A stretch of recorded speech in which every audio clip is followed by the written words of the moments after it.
Hello, everybody. My name is Pranathi Ravikumar. I have worked on this project under the guidance of Professor Karthik Raman at the Computational Systems Biology Lab at IIT Madras. This study aims to identify which ocean microbes serve as critical keystone species for marine ecosystem stability, providing guidance on where conservation efforts should be focused as ocean warming continues. Tiny microorganisms called microbes are everywhere in seawater. Although they're too small to see, they play a huge role in keeping our planet healthy.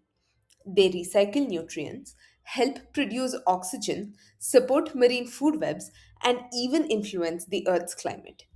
But here's the question: how do these microscopic communities stay healthy and resilient even when the ocean is constantly changing?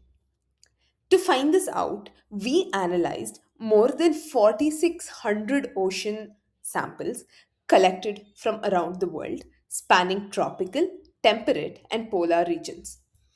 Instead of studying microbes one by one, we looked at them as a community, almost like a social network, asking which microbes interact, which are connected, and which are essential for keeping the whole system together.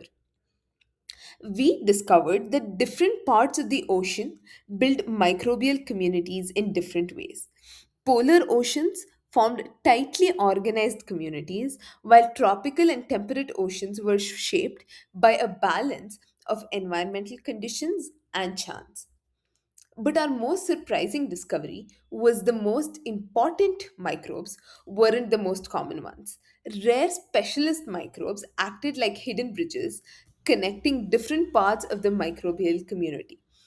When we removed these specialists from our network analysis, the entire system became much less stable. As our oceans continue to warm because of climate change, understanding these invisible networks becomes increasingly important.